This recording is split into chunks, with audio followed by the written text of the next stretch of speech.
दुर्गा नदी के किनारे बसा एक गांव फूलपुर। गांव में कुछ 100-150 लोग रहते थे।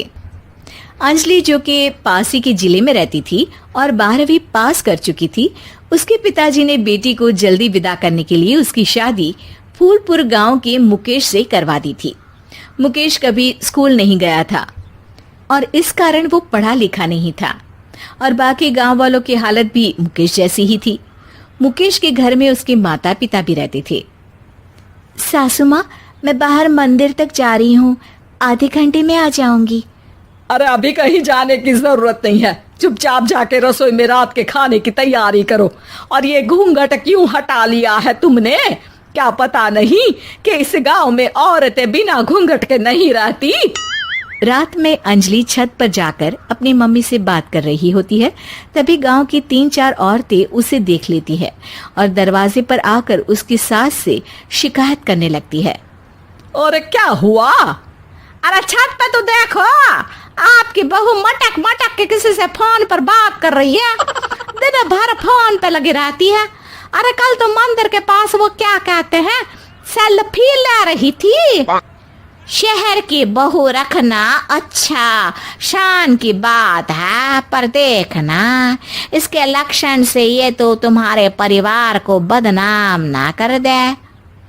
ये पहली बार नहीं था जब सास से गांव के लोगों ने अंजलि की बुराई या शिकायत नहीं की हो। अब तो ये रोज की बात थी। अंजलि ये सब सुन लेती है। जब वो नीचे जाती है तो मुकेश भी वहां आ जाता है। सास कहती है, बेटा, लोग घर आकर शिकायत करने लगे हैं बहू के कामों की। देख लो, पति हो, संयम से रखो इसे। माँ जी, मैं तो अपनी माँ से बात कर रही थी, क्योंकि यहाँ कोई बात करने लायक ही नहीं है और अब मैं माँ के पास ही रहूंगी। वहाँ क्या रहना, वहाँ बाहर के लोग तो ठीक है, पर घर के लोग भी इज्जत ना दे सके। अरे नहीं नहीं अंजलि, ऐसा नहीं है, धीरे धीरे सब ठीक हो जाएगा, तुम फिक्र ना करो। अरे बस कुछ बोलना ही नहीं है, सर पे चढ़ा रखा है बहू को। सास मुकेश की नरम बात सुन के वहां से मुंह चढ़ाकर चली जाती है। मैं तो कहती हूँ हम दोनों शहर चले जाते हैं।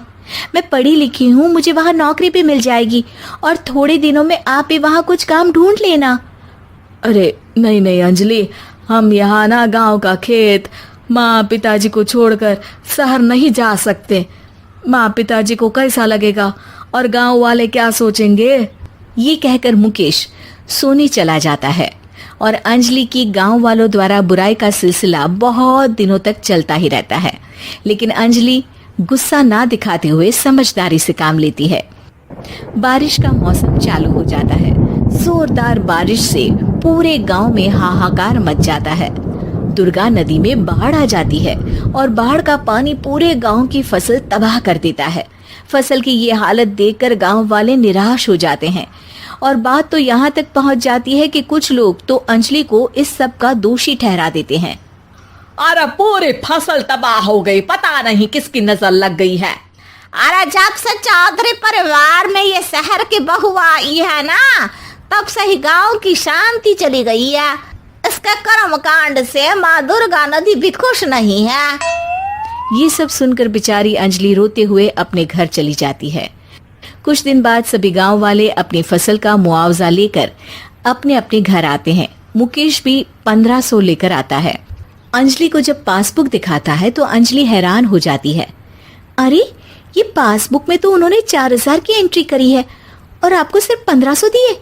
सच में? अरे वो सरकारी अफसर आपको बेवकूफ बना रहे हैं।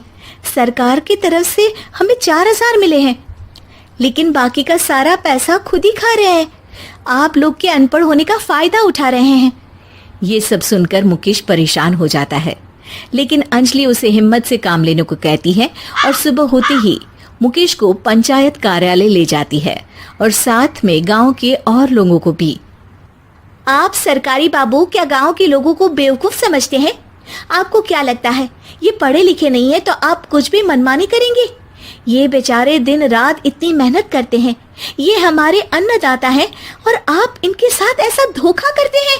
अरे क्या बके जा रही है ये लड़की? किस धोखे की बात कर रही है? अपने कांड करके नदी माँ को नाराज करके हमारा नुकसान करके इसे चैन नहीं मिला क्या? सरपंच जी, इन सरकारी बाबू ने मुझे बेवकूफ बनाया है और मेरे हिस्से के पैसे खुद चट कर गए।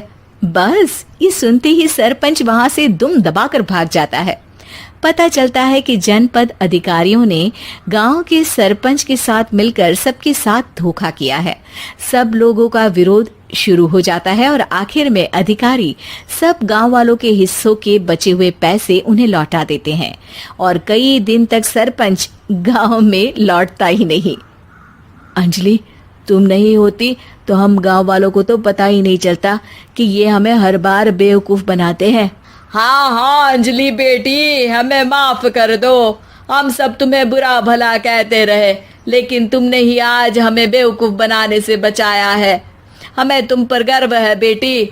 अब समझ आया कि सरपंच तुमसे नहीं, तुम्हारे पढ़े लिखे होने से नफरत करता था। क्यों ना इस बार हम अंजलि को ही सरपंच पद के लिए चुन ले? क्या कहते हो गांव वालों?